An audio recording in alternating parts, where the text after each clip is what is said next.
Hello, everyone. Welcome to the Wandering Podcast, where we take advisement from outside the box. I'm Rihanna Ritter, your host. I'm an intuitive, sexuality, and authentic expression coach. Are you an accomplished professional who plays the part of having it all figured out? Who's strong for everyone else, but feels lonely, misunderstood, like you can't tell anybody the truth about how stressed you are, how not passionate you are about your life and all that you've created? I guide my clients to deep, lasting fulfillment. I re-engage them with their bodies, their pleasure, their desire. I help them align to enjoy fulfillment and prosperity in all areas of their lives. Today, my guest is Jaime Schwarz, brand therapist. He focuses on company betterment through his consultancy Brand Therapy and the Team Flow Institute, which he co-founded. Welcome, Jaime. Thanks for being here. Thank you so much. Thank you so much for having me. It's a pleasure to be here. Yeah, so tell me what a brand therapist is. I've never heard that term. You know, neither had I. I had to make it up. And it wasn't my own idea. It was because, well, I was going to be a clinical psychologist like my father before me when I went off to college, but the siren song of advertising called. And I did that for about a dozen years before getting into the entrepreneurial space. And when I was consulting with an agency that I had founded called Pro For Bono, I spent a long time finally having face-to-face with decision makers. And that was my happy place. And as the conversations got deeper and deeper, one of them said to me, you know, this feels like therapy. And a light bulb went off, and I thought all about the skill stacks that had kind of built up over the past 2 decades. And I wondered, what would brand therapy be? Because I did get defensive. I said, I'm not giving you therapy. Wait, I am giving the brand therapy. What is that? It was a weird kind of convo, but I was so grateful for it because, you know, it just sparked that curiosity in you that you have to answer that question wherever that leads. And where it led me to was why I left the advertising agency world altogether, which is because marketing was too narrow of a focus. When you storytell, you're giving permission to the company itself to not change. You're saying, oh, let the story say what the market needs to hear. And so you get this product market unfit that marketing can do on its own. And so I wanted to use the brand as a go-between of the company and the consumer. So I was wondering, how could I make the brand speak for itself? And this is 2018, so we're not talking AI, but we're talking psychology. So the analogy I give is when you run with scissors, you can hear your mom speak. Well, when you run a company, you're running with scissors all the time.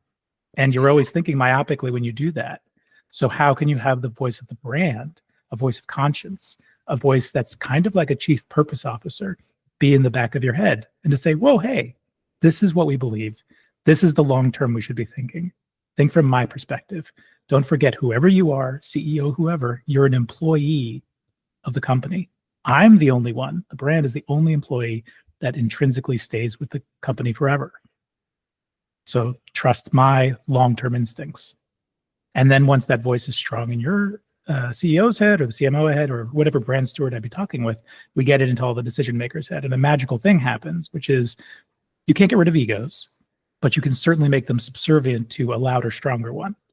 And if you can make that ego the brand, then you get universal alignment just like that, because the brand's in the room saying, no, this is what we're doing, which is kind of funny because you think of like groupthink or single thinking decision, and you say, no, that's bad because you don't want that coming from one person. But when it's the brand's perspective, you get that collective intelligence in there. So that was until 2022 when AI did come along. And at that point, 2 pretty big things happened to expand brand therapy into a full company betterment platform. The first one was AI. So now brands are literally speaking for themselves. And we've entered the conversational media era. So whether a company knows it or not, as soon as they turn on an AI bot and it's not, you know, specifically said to be anything other than from the company, the consumer is going to assume that's the brand. And that brand better be authentic. That brand better be staying true to who it is and not bending to the millions of different voices it hears. But if it can stay true, then you've got a brand voice that's internal to the company, making sure the Kool-Aid's yummy and everybody's drinking it and it's always up to date.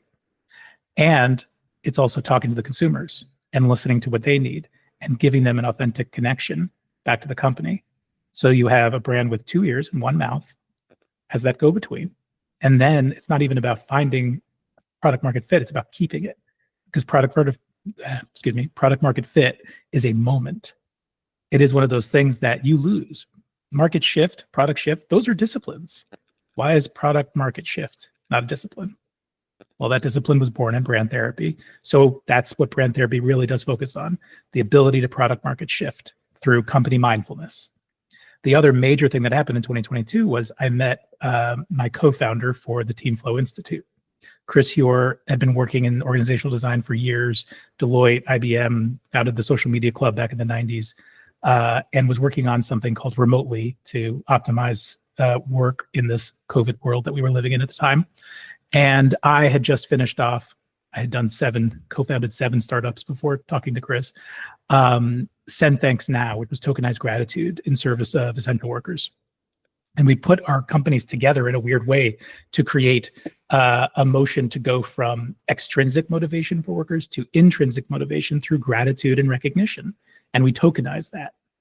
And then once we got into a kind of a larger conversation about being more than a product, what were we truly aiming for? What did we believe in? Team Flow emerged as the thing that we thought we would aim for.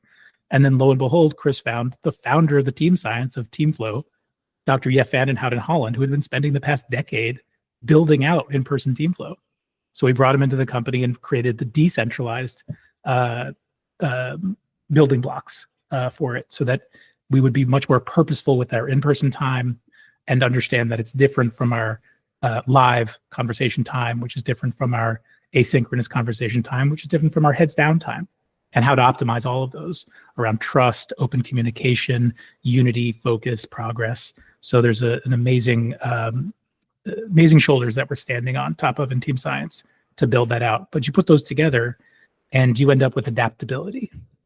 Because in today's market, you look back 50 years, the average age of a company would was about 61 years.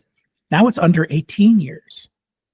Why? Change is happening faster and faster, and companies are less and less able to change, whether they think they are or not. So through the mindfulness of company betterment and brand therapy and the organizational redesign of the company betterment of Team Flow, we make companies adaptable for digital transformation, especially digital transformation in the Web3 space, which I consider to be 4 pillars: AI, XR, blockchain, and quantum.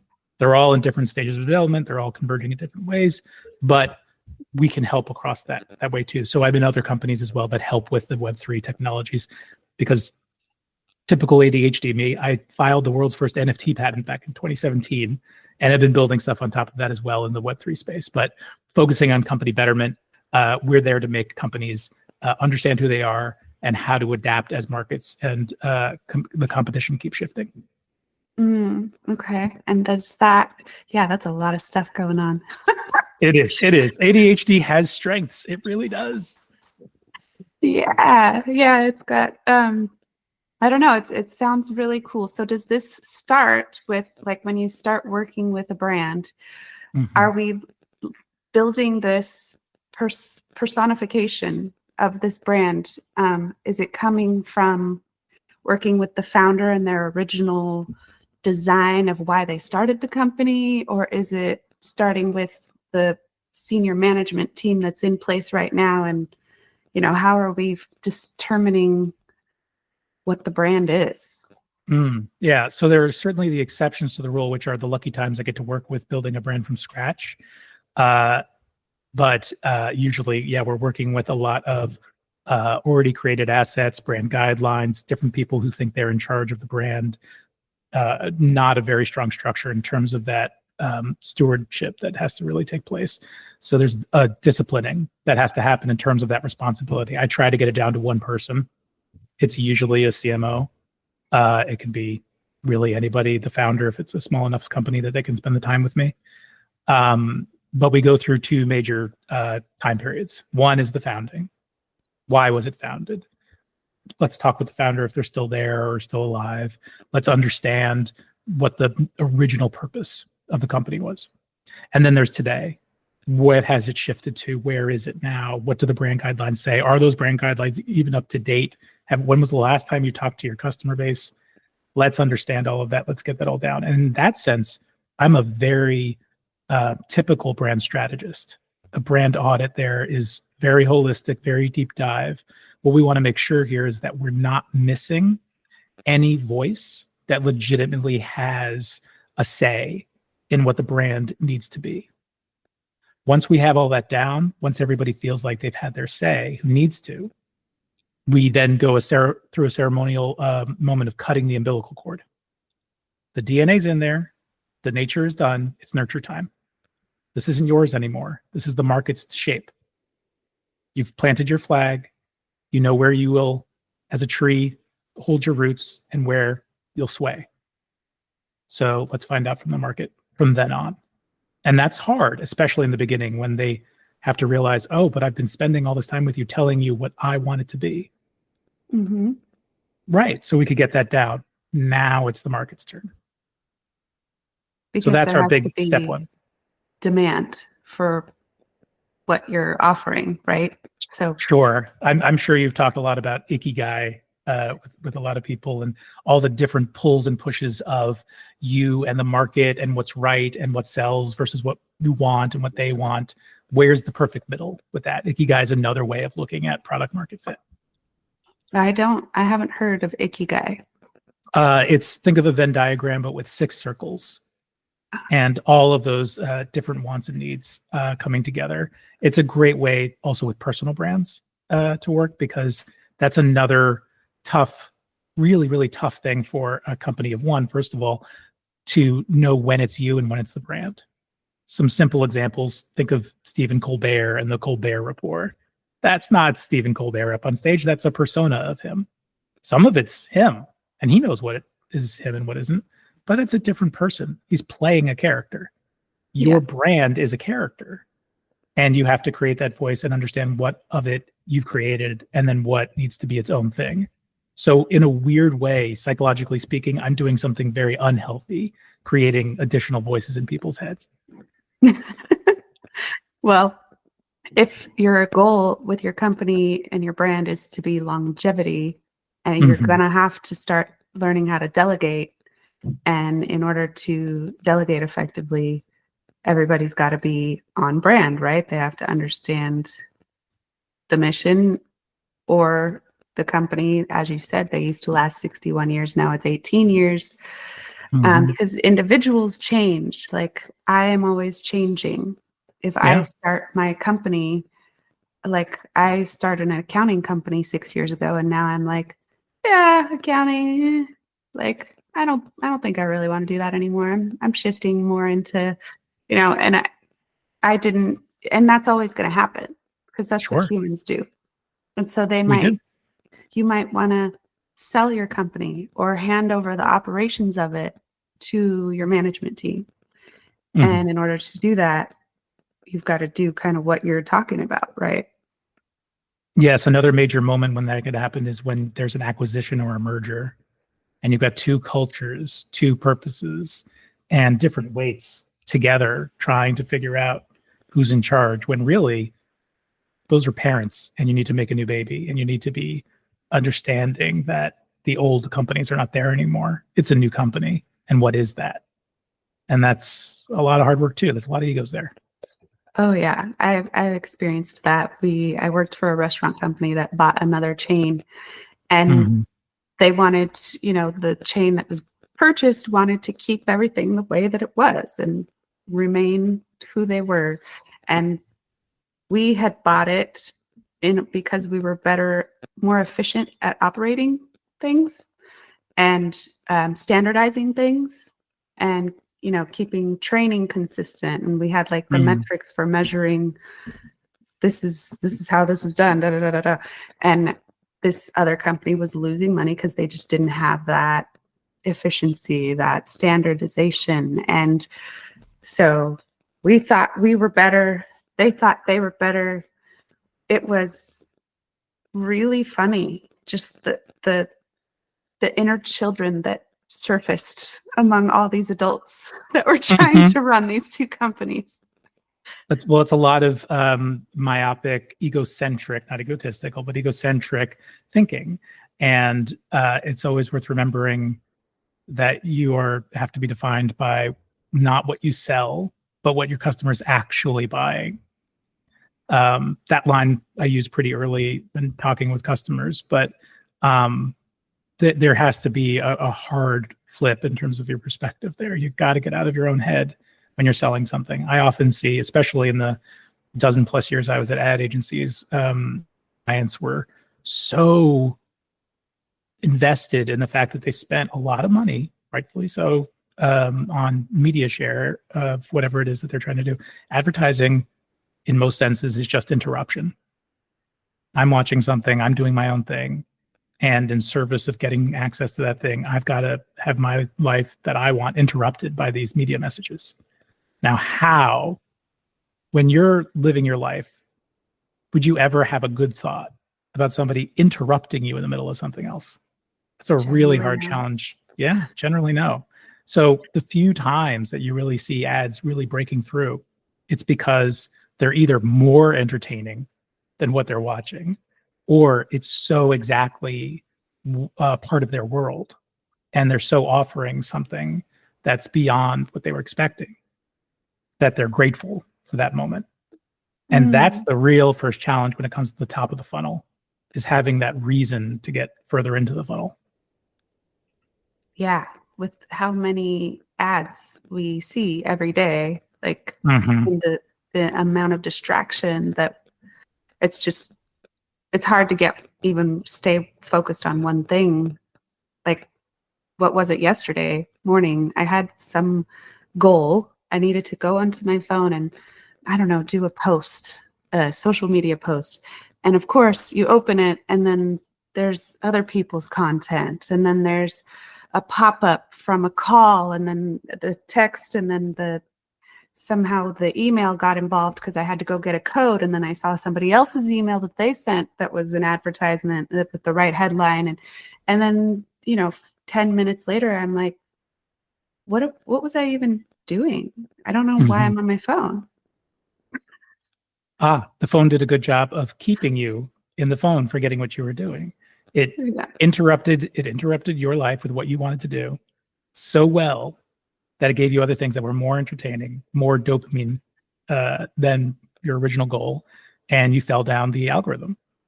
It's another kind of advertising. And that's why all the advertising agencies of the world are pale in comparison to the size of Meta and Google. They own the actual centralized platform. And that was the big trick last generation as we entered into Web 2, social media, where brands, I should say, had to learn how to let go of the one-to-many centralized advertising structure that they had been used to with TV, radio, print, where it was just say something and hope they hear it. Now there's a comment section. People can talk back. Customer service turned into Twitter. And it was one of those things where the brands had to, because they already, there was so much momentum in that direction, hand off so much control of their messaging that we actually, because of social media, entered into the purpose-driven era of marketing and consumerism, where consumers were saying, this is what I care about. And so now you had companies going, I guess we have to say we care about this. Why do you care about this? Why do you legitimately care about this? Don't story tell, story do. Be amazing and show that. And that was a hard lesson, never really truly been learned by most companies. But now there's another level of giving up that's happening here with AI and with NFTs when it comes to co-creation of products. We'll see how much companies give up this time and what they gain for it. And when you went to school, did you study to be a therapist before you shifted to advertising, or? So I went to college as a psych major. I double majored in psychology and philosophy, but then I went through a lot of advertising schooling. So I went to SVA, Chicago Portfolio School, and Miami Ad School. SVA was kind of like sticking that in before I moved to Chicago. Chicago, I graduated on 9/11 which was not an easy time to graduate. Moved out to Yeah. San Francisco with my old college roommate, moved harpsichords and organs for a living for a little while. And then Miami Ad School had opened up a division in San Francisco. And that school specifically lets you travel. So you're learning in different places. So I got to go after 9 months in San Francisco to London and then Amsterdam to study at some of the best agencies there before getting some internships in New York. And then once I was in New York as an intern and then a junior copywriter, I never left the New York City ad agency scene. And it seems like having a foundation of psychology before doing marketing. I mean, your dad was a therapist, right? So you grew up with that. No doubt there was self-analysis happening all the time growing up. I'm still dealing with that. I'm still dealing with that in therapy myself. My father was a very well-regarded psychotherapist. He was a forensic psychologist. He served for the NIH's 7 divisions as the go-between of all divisions. He did very big court cases. He was a diplomat, which is a very high rating that you get if you take some tests to be able to certify yourself in different places. And he was also the original biographer of Herman Rorschach. So when I was a teenager, and he had spent the 60s traveling to Switzerland 4 times, meeting with his family and all these other people, he was actually one of the last people on Carl Jung's date books. So he was going to have an interview with him, but Carl Jung died before that happened. So he was finally translating everything by the time he had 8 kids. I was 7 of 8. I was a teenager and I had just taken typing class. So he hired me to type all 1,600 pages of his biography that he had written. And so that was my real entry into psychology, was the biography of the man who invented the ink blots. Wow. That's wild. Mm-hmm. Yeah. So having that, we know that ads are all about psychology. Like, it's that interruption, right? It's the thing that's going to motivate the person to pay attention, right? So we're always all struggling with something. And, the advice up to now has been like, focus on the pain and then offer the solution. And that's how in many ways, people are getting very focused on feeling inadequate because now they need the product that the brand is offering, right? Yeah, well, we do live in a society of conspicuous consumerism. Late stage capitalism is fueled by conspicuous consumerism, which I define as people defining themselves in large part by the brands they surround themselves with. One of the things that I'm really working towards is to try to move us from consumerism to prosumerism, which is producer consumerism. It's a co-creation model, which means that as we move into a space where you can actually own digital goods, yes, that means NFTs, but not in the Bored Ape sense, in the real world asset sense. You'll be able to start defining yourself not by the brands you surround yourself with, but by the legacy you leave behind and the objects that live beyond you. And that's a very different way of thinking. And also what made Native Americans and indigenous cultures around the world so resilient was their intergenerational thinking. So they're turning people into creators rather than... Yeah, not just creators, co-creators that think of the game Exquisite Corpse. I'll make the head, I'll hand it off. You make the shoulders, I'll hand it off. You make the torso, I'll hand it off. And you end up with this weird, wonderful, nobody would have ever imagined what it could have been character. If companies can start to, just like with social media, when they're handing off the conversation place, they can hand off the products. So they're not just products, but they're canvases, not just for customization, but for the person to upgrade in whatever way they see and sell it on. You end up with a never-ending assembly line. Wow, that's pretty cool. That sounds exciting. It does. It's big enough of an idea that it really does feel like what could get us out of late stage capitalism is early stage co-creationism or prosumerism. Yeah, it feels like now we're not necessarily in competition. We're like in symbiosis. Yeah. Yeah, we're all collabs now.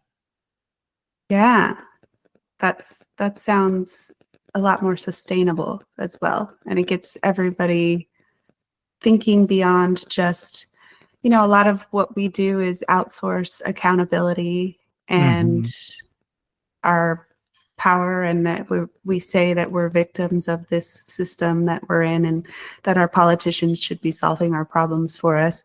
And we don't necessarily recognize that the way we spend our dollars is our vote, is what we're doing, what we're creating more of. Yeah, there's a weird responsibility matrix that happens between renting and owning. Renting, I'm handing that back off. I don't really care what happens to it. If I own it, well, there's that saying, you can't take it with you. In the end, you don't own anything. Ownership really just means the way I'm going to get value out of it is on a resale, not by just handing it back. So that added value that's in the resale action versus the borrow action, that's what changes people's minds. Yeah, that's pretty cool. Have you talked about this at the what's this conference I'm thinking of? Davos. Oh, Davos. One of my old colleagues from BBDO was just there, actually. And I've done some work with Visa back in the day for Davos. I've never been myself. It's an interesting space, and I'm actually most proud of the people who go there and disrupt. Just the old boys club of it all is, late stage capitalism. You know what I feel already. Yeah. But I've had conversations about this, folded in a little bit into things like team flow and brand therapy, where it is about that longer term thinking. So there's philosophies within it that do move on. I'm also not an artist myself, but I grew up surrounded by over 20 artists, all struggling. Some of them are academics, PhDs, some of them are painters, sculptors, performers, all these different kinds. So that perspective was big in terms of the sentimental value we have with art. Like behind me, you can see actually, that's Albert Einstein. That's a sketch of Albert Einstein. It was done by Eugene Spiro on the boat from London to America in 1942. And Eugene helped him get on the boat. So Albert said, sure, you can sketch me. And Eugene's a well-known artist. That's a limited edition, like one of 20 that my great aunt had. And she passed to my grandmother, and she passed it to my mother, and my mother passed it to me. That's very common. People understand that story, provenance within art. We are holding these things, and we're not only holding them knowing that they'll raise in value over time just through the passage of time, but because we're adding value to it, an oral tradition of who's been a part of that art's life. Do you remember a movie from the 90s called The Red Violin? Yeah. It was about Stradivarius, made hundreds and hundreds of years ago. And the story is just following that red violin through successive owners. The main character in the movie is the violin. Yeah. And that's what happens when we move into this space where, if we can get the NFT technology right, which I'm working on, is to make the objects the first person perspective of their own stories. No one owner can define. And that's what makes us co-creators and collaborative with the original creators. Of the artist, when I think of defining art, just like advertising, I don't think of it as what's on the page. I think about it as the individual experiences between what's on the canvas and what's happening in that person's head because of what they see or what they experience. And that's the same thing that happens in advertising. There's something that makes you stop, and there's something that happens in your head. It's not what's on the page, it's what happens in their head. That's what you're going for. So I teach a copywriting class at City College in New York, and we just had our first class yesterday for the semester. And the first thing I gave them as an assignment was every single class, they have to come back with something that they saw in between the last class and then that spoke to them and what it made them do. Whether it made them think something, do something, change their mind about something, remember something, whatever it was. What did they see? What did it make them feel? And what did they do because of it? Because it's a muscle to be perceptive around you. As you said, we're surrounded by how many thousands of ads a day? Yeah. Well, that's a lot of, I'm not thinking about it. I'm not thinking about the algorithm. I didn't wake up to notice I was still on my phone 20 minutes later, because we're just in it, So this mindfulness used in a way to say, let's wake up to the algorithms, to the media buy, to the everything talking to everything else around us. We live in that world now. I didn't grow up in that world, but it's here now where everything talks to everything else. It's a lot. So how can we wake ourselves up to that? And for them as students to see the world that way, is going to help them in terms of the advertising that they're going to make.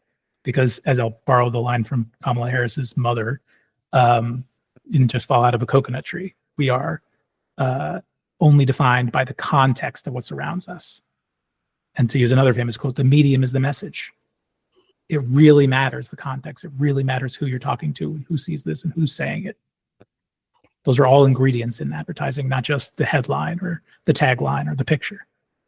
Yeah, different people are interpreting things differently, and they've got their own purpose that they're going to apply to it. Mm-hmm. And so then that's going to affect their experience with what they've bought, and then the feedback and whether they're coming back again or not. Like that, there's so much that's out of the control of the original, of the brand, of the original idea behind the product. Well, you just brought up something really, really important about branding, and that's the difference between advertising a transactional relationship or an actual relationship. Are you building a long-term relationship with your customer through the brand, where there's a relationship between you and the brand and how you parasocially feel about the brand, versus, oh, this object does this thing I wanted to do. It's the lowest price, I'll get it. Amazon thinking, or Temu, or whatever.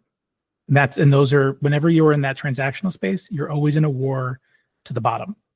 What's the cheapest that I could absolutely make this and still have the passable, so they don't ruin the ratings for everybody else. Oh yeah. And if you are that consumer that is very transactional, do you think you're going to be able to attract the kind of consumer that wants to build a long-term relationship with your brand? Yeah, and that comes back to the meaning and the purpose and how you use that to relate to other people. It is a parasocial relationship, which I didn't learn about until I learned about influencers. So there's a lot to learn from influencers when it comes to what is a brand like, regardless of it being a personal brand or tuna fish. It's really just comes down to what is that relationship like, and the conversational media era furthers that movement toward the relational media era. Yeah. I mean, personally, like when I started Instagram, I'm like, okay, this is for business. And then followers are coming and coming. And then I'm like, I don't want to post on social media anymore. And then I'm like, but these people are following me because they want to hear whatever it is that I'm posting. So it starts to feel like, oh, am I going to show up for these people? Or am I, they're not going to stay just because I posted a few times last week.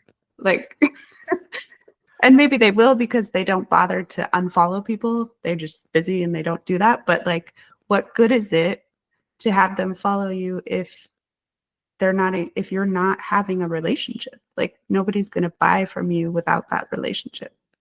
Well, I think you just fell into your own trap there. It's not you, it's the brand. They're buying from the brand. So you don't have a responsibility to them. The brand does. If you can successfully let that go and let the brand be, you can have a social media manager, you can have a brand manager, you can have, sell it to somebody else. And it'll still be just as authentic as long as they follow through with what's authentic about that brand. So you can even get to the point where AI is doing a lot of the work for you in terms of the content calendar and what should be said. But as long as that discipline of being true and authentic to what the brand is, it's not you. You don't have to do anything. But how much do you run into people not being able to articulate what they are trying to do? 100%, all of them. Yeah. There's so much, like, I start with an idea and then I'm trying to explain it 20 different ways because people don't seem to be getting it when I explain it this way. And how much of that are you working with? Some of that's really hard because some of it you have to tease apart to figure out what's actually happening, where it might not be the messaging, it might be the user experience, which is a whole other discipline. But you can have some amazing headline on a website that worked perfectly in advertising, and then when people get to the website, you examine the site on a heat map, and you'll see people keep clicking on places they shouldn't, or whatever it is. The user experience, that's what I said, the medium is the message. If people are trying to they're trying and you're not living up to, that's also on you. That's also messaging to work on. And that also means that you're saying the right thing. And it's a wonderful thing to hear. It's just something else you have to diagnose and figure out. So there's other things like UX too, but you always have to keep that in mind. You might be saying exactly what they need to hear. It just has to be said in a different way. Yes. And how often do you see people who don't have a psychology background, don't have an advertising background, they become an entrepreneur, they don't hire anybody to handle advertising or marketing, and they try to do it all themselves? How long does that typically last, or how much success do you see them having? I'll give you the best case example. In other words, here's what happens when you don't work on branding, but you're a success anyway. I took a number of courses with Y Combinator, and think of them as like the Harvard of startup accelerators. They're the OG in the space. They have a vast network of very successful companies underneath them. And if you as a team, a founding team, which usually doesn't have a marketer among them, has drive and a vision for a product, and you just iterate and you're just product focused, they succeed because, ironically, they don't let brand get in the way. They just go for product market fit. They don't care who they are. They just want to find out what works. So it's a weird, ironic point. When there's no soul in a company, you'll be whatever the market tells you. And that's the discipline that where I learned product market fit from in the first place. It wasn't from marketing. It was from product development. They were the ones who said, there but for the grace of the customer go I. The tagline for Y Combinator is build what people want. That's the tagline. It's what they hammer in your head all the time. Wow. So you can succeed that way. But the reason why Y Combinator companies succeed is because they're building something that doesn't exist otherwise. And so that's going to be a transactional relationship because I'm buying something because of the product. In brand therapy, we have a relational brand spectrum that starts on the product side. And these are things like what comes out of a startup or Kickstarter, these things where it's like, oh my God, I've never seen this before. I want this function. And then you get into positioned where there's a little bit of a noisier market. And you've got to decide, are you cheaper or luxurious or quality or whatever? Then there's commodity where you define yourself a little bit more on a brand level, but based on something in your product. I use beer as an example here. Coors Light and Budweiser taste the exact same, but Coors Light taps the Rockies and Budweiser's Beechwood aged. Are they really different? No, but there's enough to like hold their hat on to say, this is why you should drink us. Then there's brand. The company defines themselves in an anthropomorphized way, whether they recognize it as anthropomorphization or not. That leads to a relationship, a long-term relationship, because it's not about a sell. It's about having a relationship with the brand where the product is the souvenir, the conspicuous consumerism. And then we enter into purpose, where there's a larger, bigger mission than the company itself that they're joining in on. Very, very common with eco brands. Patagonia, we happen to sell clothing, but why are we here? In support of the environment. Me too. Therefore, I will use you as a way of saying, hey, I'm a part of the same mission as you. And then you have the far end. Most companies are in the brand purpose area. The far end is tribal. And that's where you get into a point where it feels a little like Y Combinator. You bend to everybody, but because you're a part of the community, you're not separate from it. You're just a member. And that means you'll sway and change what you believe in as they do. That doesn't mean you'll change it to anything, because who did you join? A group of people that believe in something. They don't just jump 180 to something else, but they do evolve, and you'll evolve with them. And that you'll find in the influencer space, where influencers will say, like, well, as people go this way, so am I. Yeah, I definitely see that. Especially as they build their community. Like there's a particular community that I follow, and they're all a part of the same community. And initially I didn't realize that they were, but they're like all friends, and they spend a lot of their time together. That's a big part of positioning, where all brand strategists will talk about a competitive positioning matrix. Where do you sit compared to the other products that somebody could buy? There's another one, which is the complementary matrix, which are what are all the different things that your customer also believes in. So outside of your industry, what else are they buying? What else do they believe in? It's not just saying this person uses Tide, therefore they also buy Kit Kats, and so we should understand that they also buy Kit Kats, so we can do follow along marketing. It's what type of person is a Kit Kat person? What type of person is a Kit Kat person and a Thai person? It's more of understanding your ideal customer profile, your ICP, on a psychographic, not a demographic level. The more we move into psychographic and the less into demographic, not that demographic doesn't immensely affect psychographic, but that's much more where all of the stuff that we've been talking about applies. And explain the difference between psychographic and demographic. So a demographic are the things that are about your surroundings or what made you not of your own volition. So my demographics are, I am 46-year-old male living in Hastings-on-Hudson with 2 boys, a wife. I have 2 cars. I have a yard. I spend my money on technology and learning more about my industry. This is my browser history. These are the other things that happen in my zip code, that type of stuff. The psychographic is how I think. So yeah, I'm a male.